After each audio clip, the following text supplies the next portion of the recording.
Yes, sir, I'm ready, I'm sorry. I'd like to call to order this meeting of the Planning and Economic Development Committee. It is 4:30 PM on March 15th, 2022. First on our agenda, we have a moment of silence. Please join me.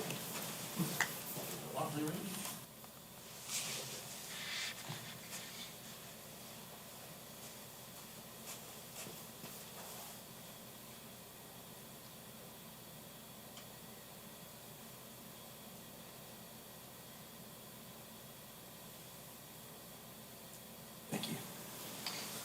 Next, we have an invocation, our county chaplain, Mr. David Reed. Pray with me if you'd like to.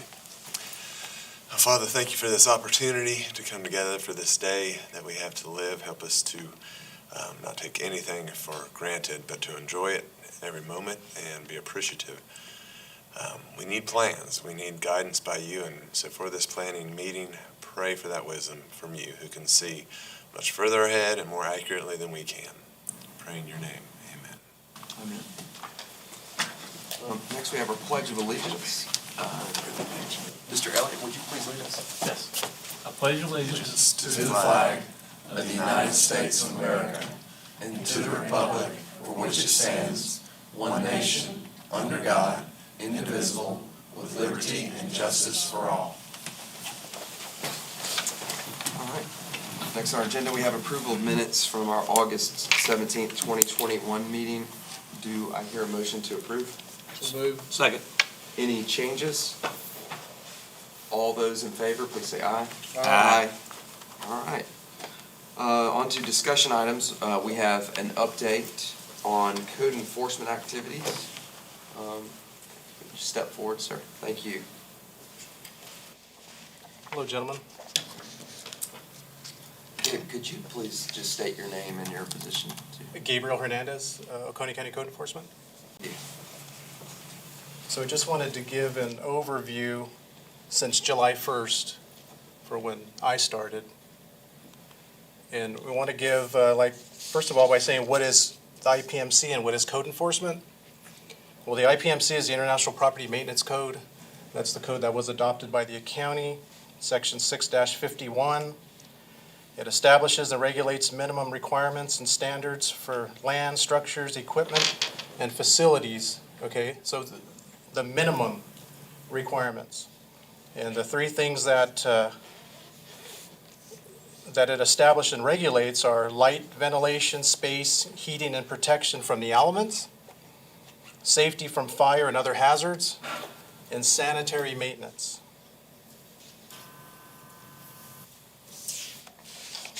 So this is what the IPMC does not cover, okay?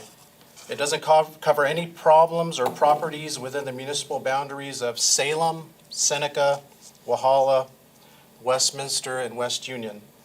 All these jurisdictions or municipalities have their own enforcement, okay? So it doesn't cover covenants and restrictions, so HOAs, anything that has to do with that, that's a civil matter. So code enforcement's not gonna partake in that. Noise complaints, the sheriff's office is gonna handle those. Animal complaints, the sheriff's office.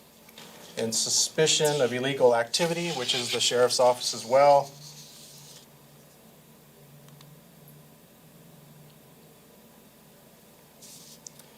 It also does not cover suspicion of improper septic installation. That will be handled by DHEC. We work closely with DHEC. If this issue is part of a larger complaint, then we will give a copy to DHEC and open up a claim with them. Property line disputes between neighbors. Code enforcement doesn't enforce anything that's not in the IPMC. Also silt fence installations and maintenance. Code enforcement doesn't enforce that. Or breach of the vegetative buffer. Code enforcement doesn't enforce that as well. Now here's the code enforcement process, okay? So first of all, we gotta get a written complaint.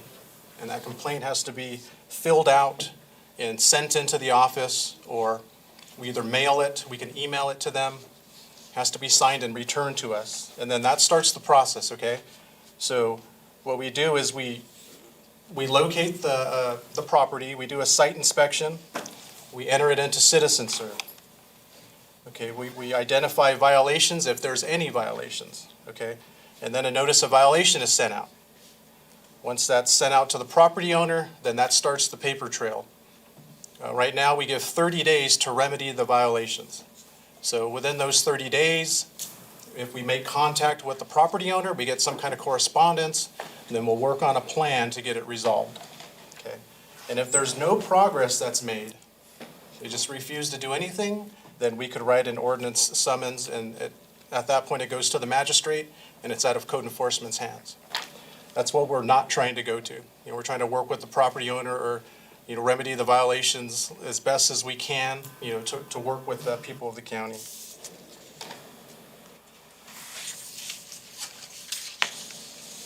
Now, these are some of the common complaints that we're seeing within the county. Household garbage and other trash that's strewn about properties. If you see the pictures, these were just recently taken on 2 properties in the county. This causes a lot of issues. It causes sanitation issues, it causes infestation issues, and it causes that to travel to other people's property. So household garbage is a big violation that we see in the county. Then we also have unregistered and operable vehicles on properties. There are plenty of properties throughout the county that have multiple vehicles on the properties.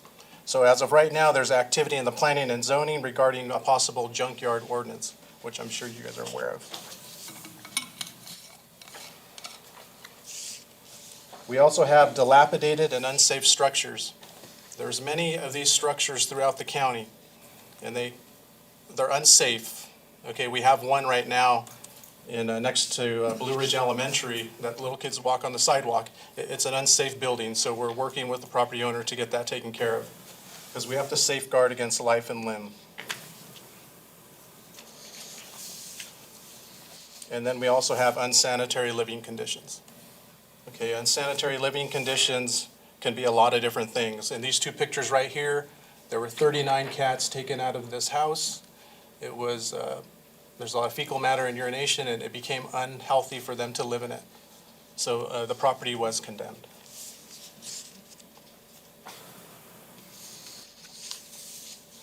Unkept vacant properties. Properties need to be maintained, vacant structures and properties by property owners. Throughout the county, there's properties that are just overgrown, there's houses that are not being occupied, and that has to be maintained per the IPMC.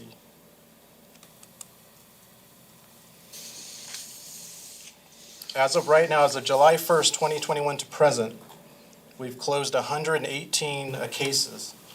77 were due to inactivity, which is dated back to 2014.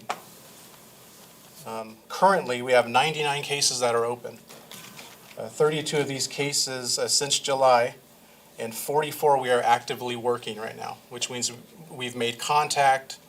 We're working on a game plan. Things are progressing, and some of these are being close to being closed. And the oldest case that we're working on right now is from 2017.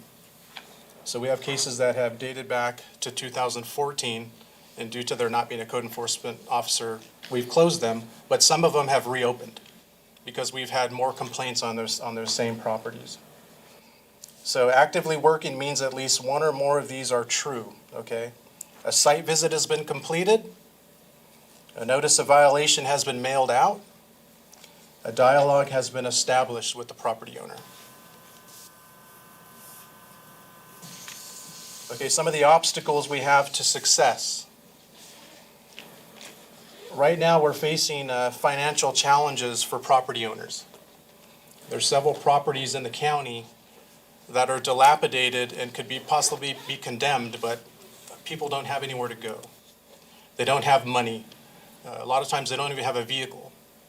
So to uproot them and condemn the house, they won't have anywhere to go. And manpower. There's only one code enforcement officer for the whole county. The county is 674 square miles. That's a very big workload for one code enforcement officer. And also security challenges. Some areas would be better served with backup. We work with the sheriff's department. There's a lot of cases that are way out, away from towns or even neighbors. and have to be escorted by a sheriff deputy. And another obstacle is finding these property owners. We have some properties where the owner is deceased. It's never went through a probate. Don't have anybody to go after to remedy the situation. A lot of them, live out of town. They're out-of-town owners, they live out of state. They're either incarcerated or the owners just don't want to be found.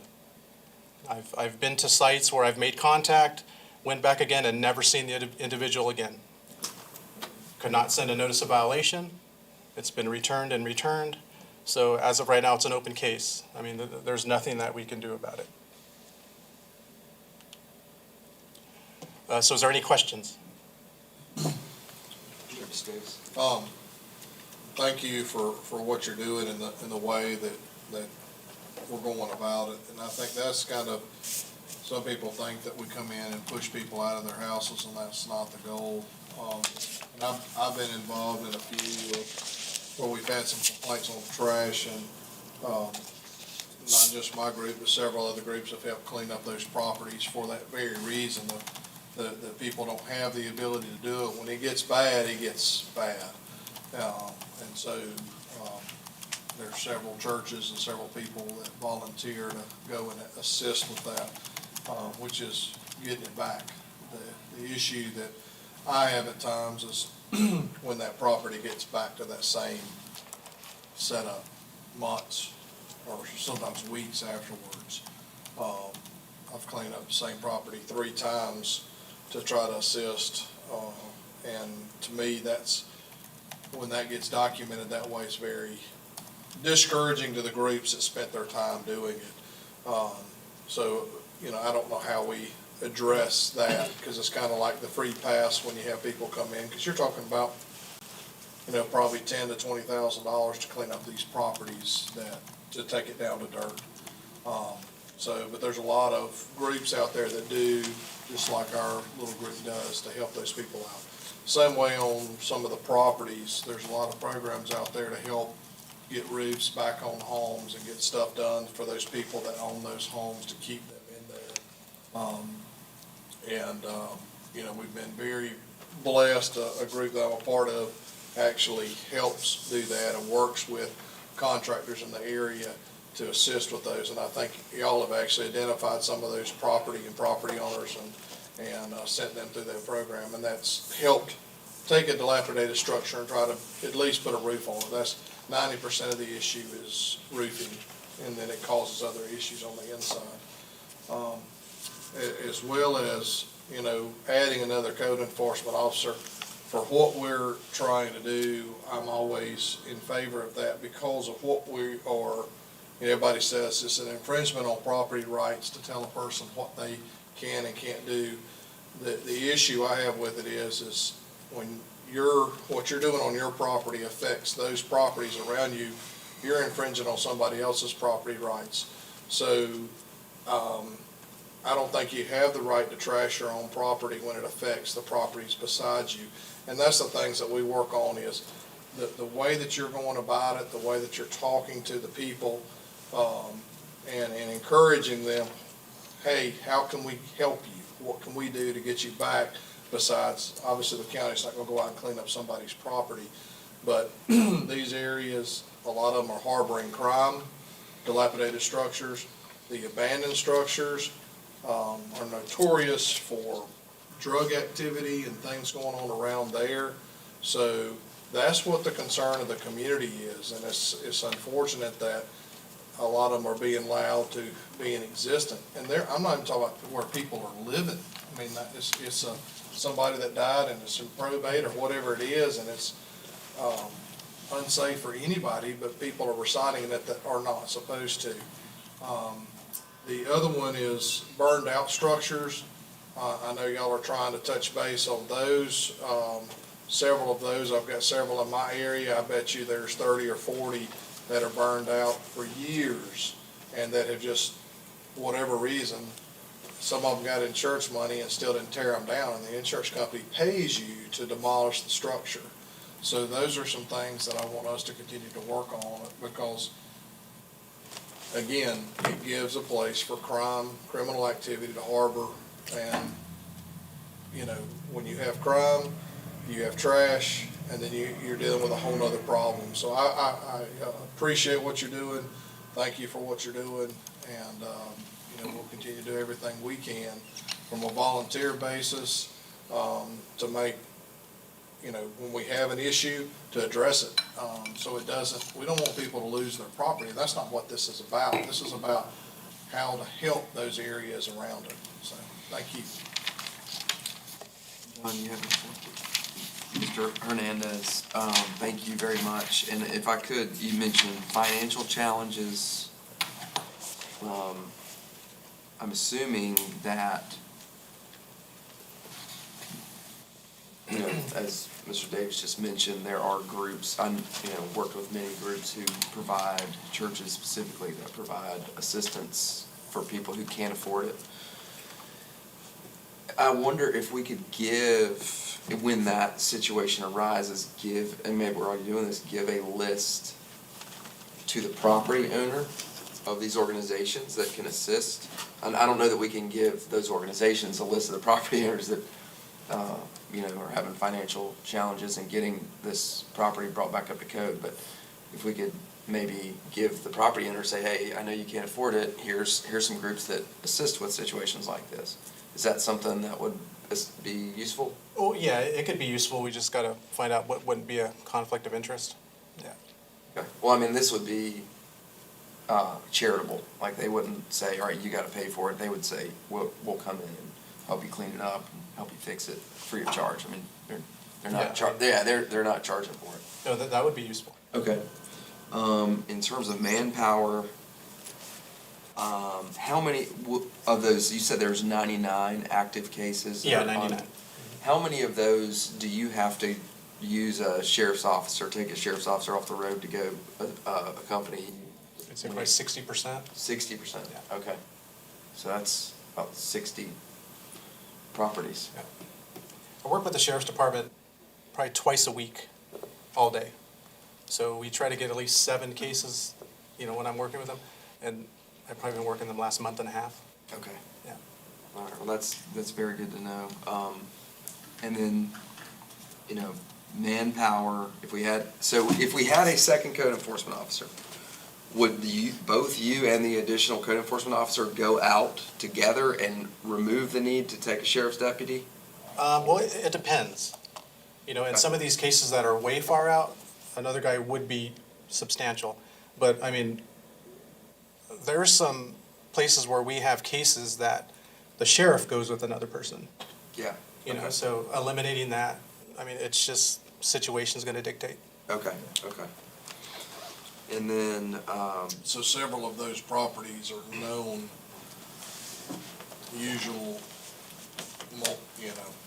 based on what I know, several of those are linked to multiple issues in the county, not just code No, enforcement. yeah, they're usually known at the properties.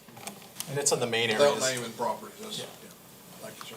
and you mentioned, and this is probably more of a question for Mr. Root, you mentioned finding the property owner as being a challenge to moving through the process.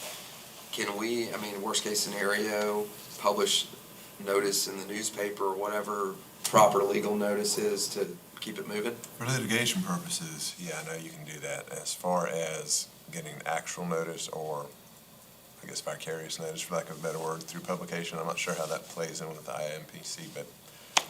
IPMC, but no, I know the issue, I'll look at it. Or posting physical notice on the property like we would if there's a Well, he definitely does procedure? that. Yeah, we do that. Yeah, okay. Well, thank you, Mr. Hernandez, and again, we really appreciate your service to this county, and it means a lot, and thank you, and please let us know. I'd love to have this update, at the next meeting too, to see how things are going, just so we can, because this is very important, especially in Utica.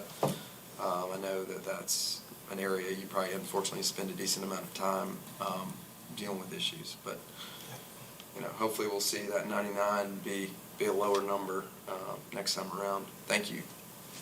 Thank you. Very informative presentation. Thank you. Next we have our planning department year-to-date update.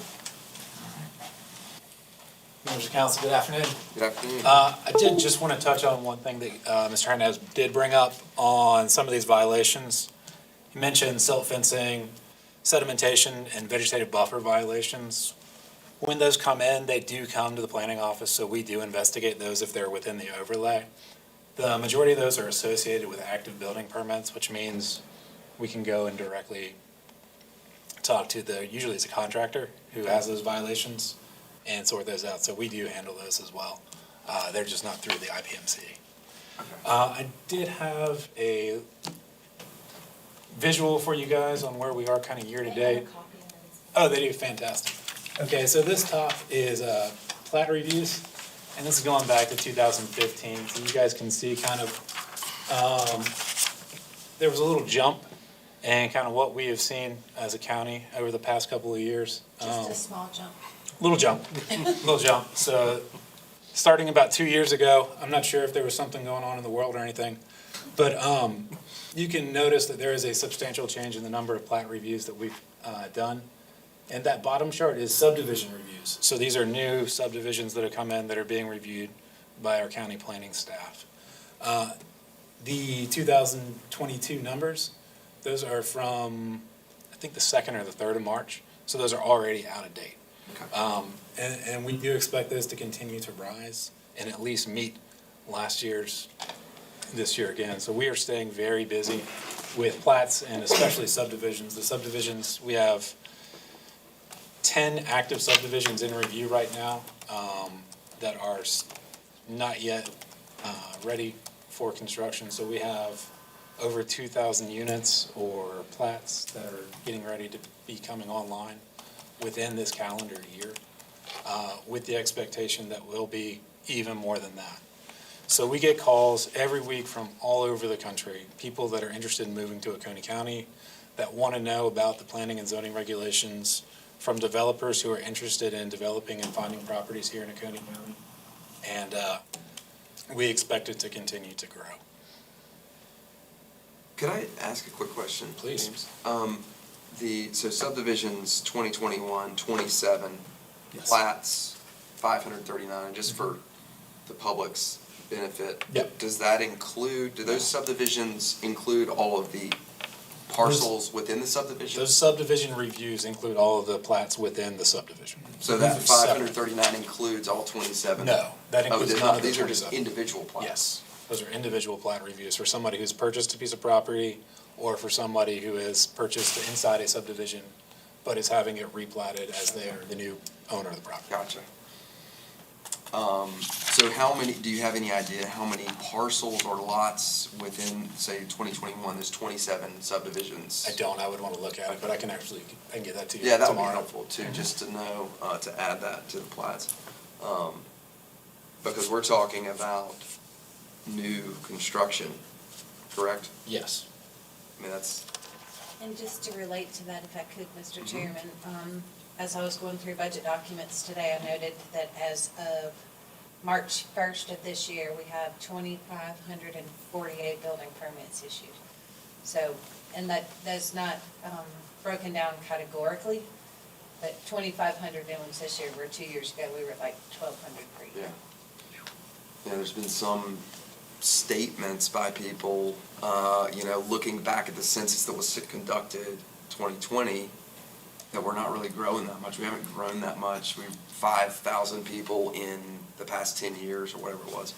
But then you look at these, you're like, hey, this was, I'm guessing at least 1,000 homes applied to be permitted or home lots, if you will, in 2021.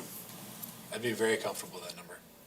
And it's not one person per home, obviously. So, I mean, it's a lot in 1 year.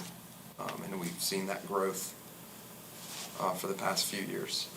So we are growing. I think the census for 2030 is going to be a substantial increase if we continue at this pace, obviously. So the time to plan was, probably 10, 15, 20 years ago, but no time like the present to start. Second best time is today. Yeah, that's right. Well, thank you. I'm sorry, I interrupted in the middle of. Not at all. So I'd happy to entertain any questions you guys have. Mr. Elliott? Mr. Davis?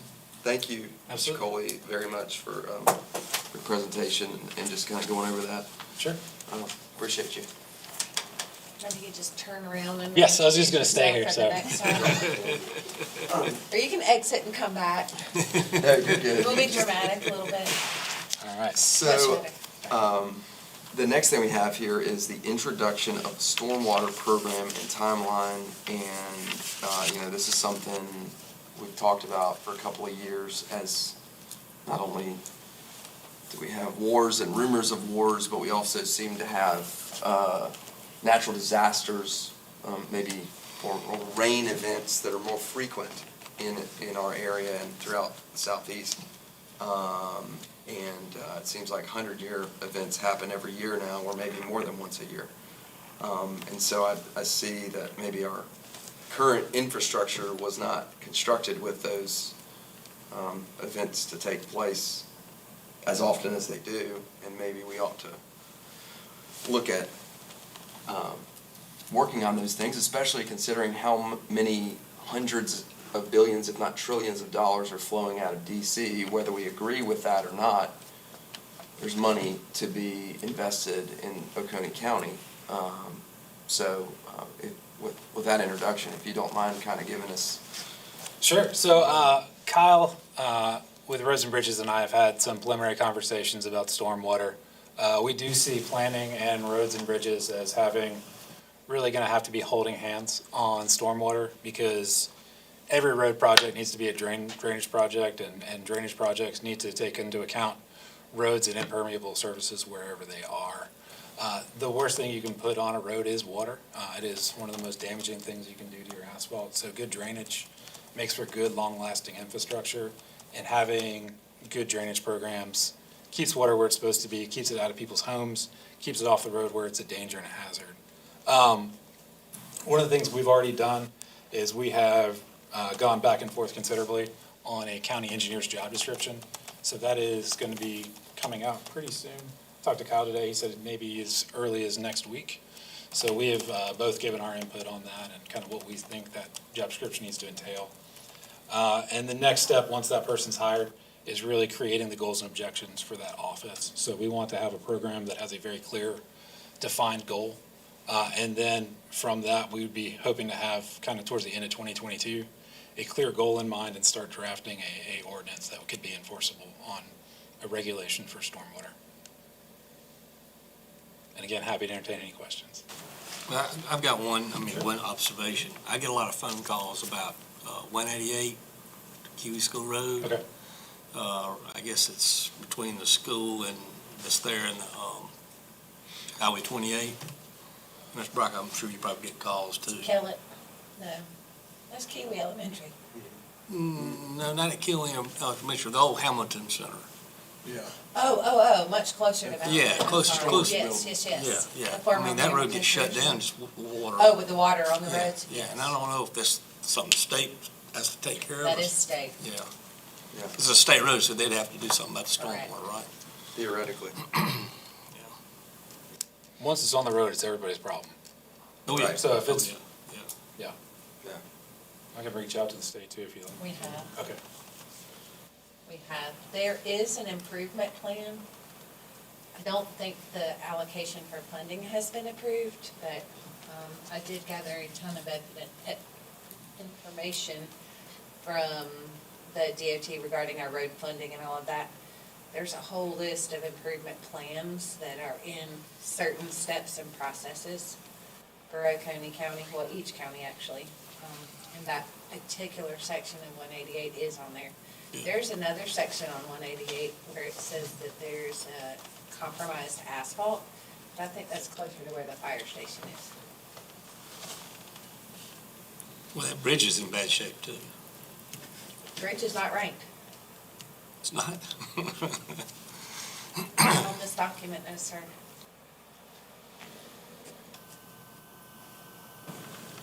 So, Mr. Coley, in the, just sort of a preview, if a stormwater, is it a stormwater management plan? Is that what it's deemed, or is it just code? So we haven't made any determination on if it's going to be a regulation, a guide, a code, so that will all be determined, hopefully with the input of an engineer as well as council, as well as, I'm sure we'd have several public meetings as well on, you know, that input's important as well. And that would affect, obviously, any construction of buildings or county roads or improvement of county roads as well? I think it could guide improvements on county roads, so if there's insufficient drainage and you're gonna do a road project, making sufficient drainage part of the road project is really the totality of the scope of work, or it should be. Yeah. And keeping that in mind, whether you design to a 100-year storm, which is what they're doing now, or you need to improve upon that in some way, you can have that as a guiding document as well. Okay. Thank you very much. Absolutely. Any other questions, Mr. Fuller? No. All right, that's the last thing we've got. Thank you all very much. Do I hear a motion to adjourn? So moved. Second. All in favor? Aye. Aye.